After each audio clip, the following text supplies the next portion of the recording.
semuanya, bagaimana kabarnya? Luar biasa. Hari ini Mbak Jantika akan mengajar sekolah minggu. Sebelum kita memulai pelajaran pagi-pagi hari ini, mari kita berdoa.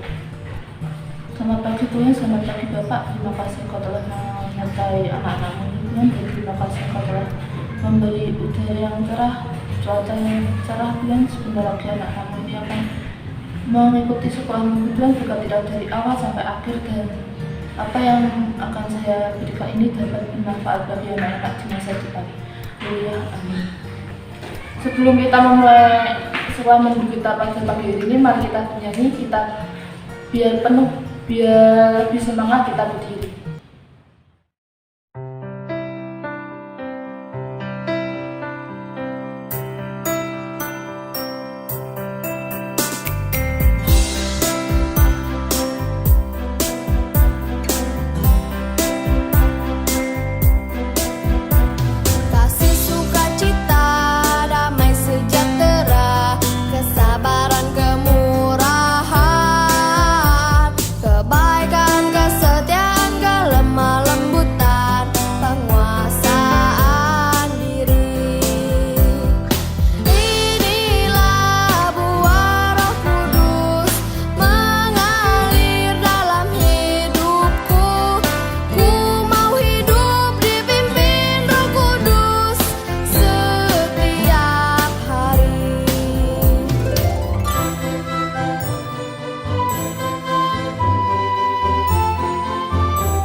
Jangan lupa siapkan Alkitab kalian, buka di Galatia 5 ayat 16 sampai 26.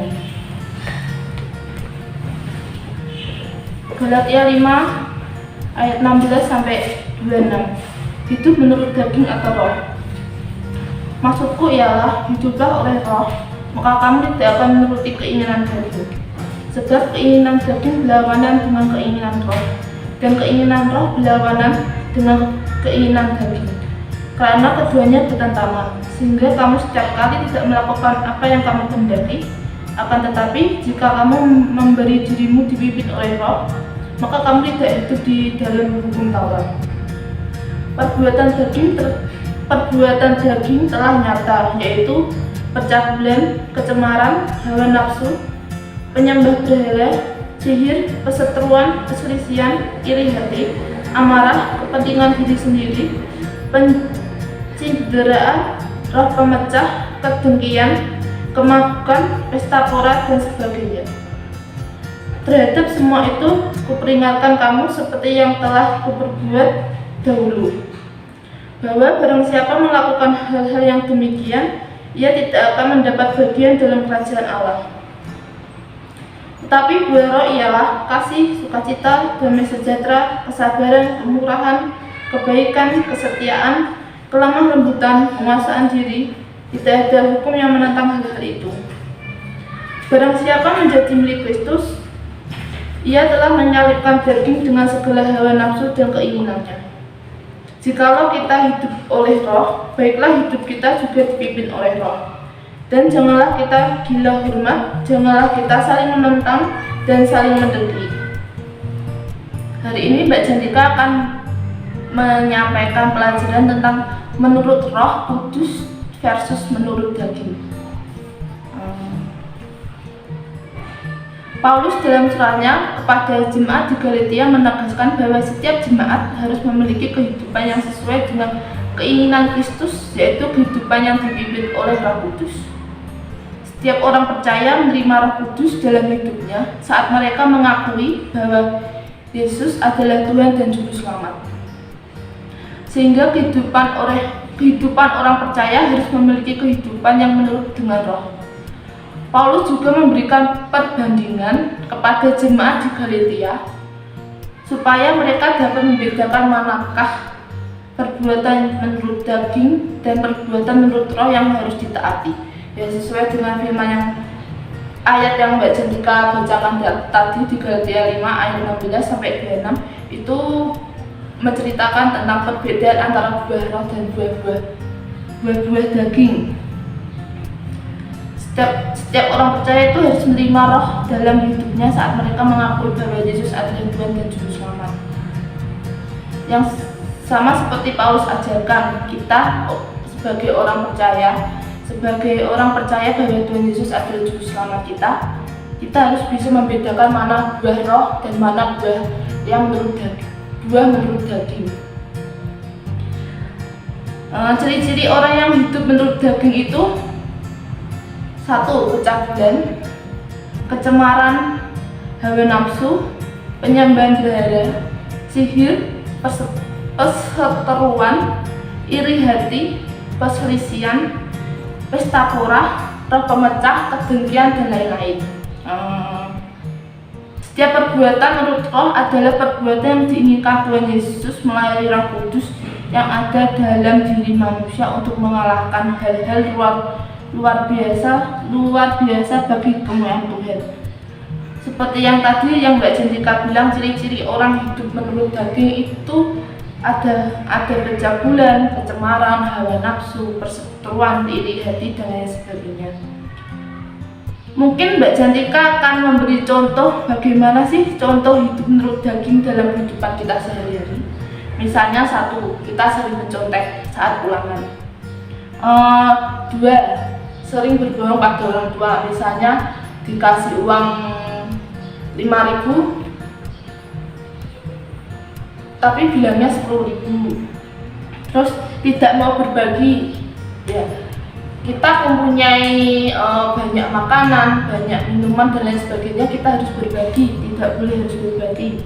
Mengejek teman, sombong, tukang pamer misalnya, aku punya barang baru dibelikan sama ayahku, sama ibuku, sama tanteku, ini loh barangnya bagus loh. Terus ingin menang sendiri dan masih banyak lagi. Sedangkan hidup menurut perbuatan roh yang menghasilkan buah roh yang dapat memberkati orang lain juga diri sendiri, itu ciri-cirinya itu kasih, sukacita, damai sejahtera, kesabaran, kemurahan, kebaikan, kesetiaan, kelemah lembutan, dan penguasaan diri. Mungkin buah-buah roh itu bisa diterapkan di kehidupan kita sehari-hari. Contohnya mau berbagi, mengasihi sesama, saling menolong, saling peduli. Saling peduli itu misalnya ada nenek-nenek yang keberatan membawa banyak sekali belanjaan, kita bisa membantunya, kita bisa menolongnya.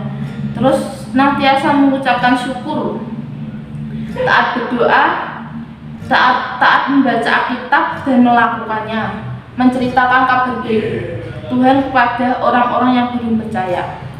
Kita bisa mengabarkan kebaikan Tuhan Yesus pada teman-teman kita atau saudara-saudara kita yang belum percaya pada Tuhan Yesus. Misalnya, aku setiap hari diberi kesehatan pada Tuhan Yesus. Aku diberi rezeki yang banyak, yang melimpah pada Tuhan Yesus, dan berkat-berkat lainnya. Hendaklah tiap-tiap orang percaya memiliki kehidupan dan perbuatan yang menurut Roh. Hidup menurut Roh berarti juga hidup dipimpin oleh Roh. Maksudnya adalah setiap orang percaya harus mau dipimpin Roh Kudus dalam kehidupannya agar menyenangkan mengikuti Tuhan. Ya. Setiap orang percaya itu harus memiliki hidup yang memiliki kehidupan dalam perbuatan menurut Roh. Hidup menurut Roh berarti kita harus mau dipimpin oleh Roh Kudus. Maksudnya adalah setiap orang percaya harus mau dipimpin Roh Kudus dalam kehidupan agar menyenangkan hati Tuhan. Apakah kehidupan kita sekarang sudah mencerminkan kehidupan seturut dengan Roh Kudus? Atau kita masih hidup seturut dengan keinginan daging kita? Marilah kita senantiasa belajar hidup menurut dengan Roh sesuai dengan ajaran Kristus yang disampaikan Rasul Paulus pada jemaat di Galatia sendiri, sehingga kehidupan kita diberkati oleh Tuhan. Mbak Jentika mengingatkan pada teman-teman agar kita itu hidup menurut Roh Kudus, jangan menurut roh daging, karena Tuhan tidak mensukai hidup kita menurut roh daging. Ya. Pelajaran yang bisa kita ambil itu, hiduplah menurut Roh Kudus, menjauhilah hidup menurut daging yang akan membawa mereka pada dosa. Terus yang kedua, setiap orang percaya harus dapat membedakan mana keinginan daging, mana keinginan roh. Ya, kita harus bisa membedakan mana sih keinginan daging, mana keinginan roh. Contohnya, saat dalam hati kamu bilang, ada teman yang, ayolah kamu harus tolong si A, kamu harus memaafkan dia. Tapi di lain sisi kamu juga berpikir, wah, dia sering mengejekku, dia sering mengolok-olok aku, dia sering membuli aku dan lain sebagainya. Apakah aku harus menolong? Apakah aku harus menolong temanku yang selalu sering mengejek, membuli dan lain sebagainya? Ya. Kita harus bisa membedakan mana roh daging dan mana roh kudus. Yang ketiga, setiap orang percaya harus komitmen untuk dapat hidup menurut kehidupan Roh Kudus dan tidak menurut keinginan daging. Mbak Sandika ulangi, setiap orang percaya harus komitmen, harus berjanji untuk dapat hidup menurut kehendak Roh Kudus dan tidak menurut keinginan daging.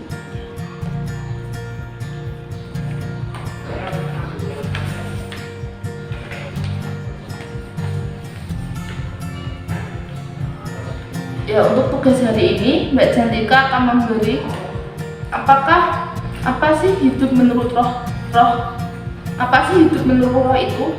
Terus yang kedua, apa sih hidup menurut daging. Terus beri satu contoh saja, satu contoh atau beberapa. Misalnya hidup menurut roh itu selalu memuji Tuhan, selalu berbaca dan lain sebagainya. Dan sedangkan hidup menurut daging itu, contohnya satu, selalu mencontek, selalu berbohong, selalu membantah orang tua. Terus yang ketiga, tuliskan apa saja yang dilakukan seseorang ketika hidup menurut kedagingan. Kalian bisa membuka Alkitab kalian di Galatia 5 ayat 19 sampai 21. Di situ sudah diterangkan apa sih yang dilakukan seseorang ketika hidup menurut kedagingan. Ya, jangan lupa dibaca ya. Terus dan yang terakhir, apakah kalian mau berkomitmen, berjanji untuk memiliki kehidupan yang seturut dengan Roh Kudus, tapi tidak menurut roh daging? Dan tuliskanlah doamu agar Roh Kudus senantiasa menolong kamu dalam menjalani kehidupan seturut dengan pimpinan Roh Kudus. Mbak Jantika juga mengingatkan jangan lupa persembahannya dikumpulkan, disimpan dengan baik-baik. Ya. Sebelum kita mengakhiri sekolah minggu kita hari ini, Mbak Jantika mengucapkan selamat kepada teman-teman yang sudah naik kelas media. Mari kita belajar bersama-sama, belajar mengenal Tuhan Yesus lebih dalam lagi. Dan salam kenal. Sebelumnya mari kita berdoa untuk menutup sekolah minggu kita pada pagi hari ini. Selamat pagi Tuhan, selamat pagi Yesus. Terima kasih Engkau telah membimbing anak-anak-Mu ini, membimbing saya juga sebagai pengajar dalam sekolah minggu hari ini Tuhan. Dan semoga apa yang saya ajarkan ini bisa bermanfaat bagi anak-anak ini di masa depan yang akan datang Tuhan. Tuhan, kami juga berdoa untuk kesehatan anak-anak ini Tuhan, berilah kesehatan Tuhan, dan tetap semangat dalam menjalani aktivitasnya Tuhan. Dan semoga anak-anak ini bisa menerapkan keinginan roh yang akan diterapkan di kehidupan mereka sehari-hari, keinginan roh yang bisa menjadi berkat bagi orang lain, keinginan roh yang bisa menjadi berkat bagi diri anak-anak ini sendiri Tuhan. Sebentar lagi kami akan mengakhiri sekolah minggu pada pagi hari ini Tuhan. Berkatilah anak-anak ini, berkatilah guru-guru sekolah minggu Tuhan. Haleluya. Amin.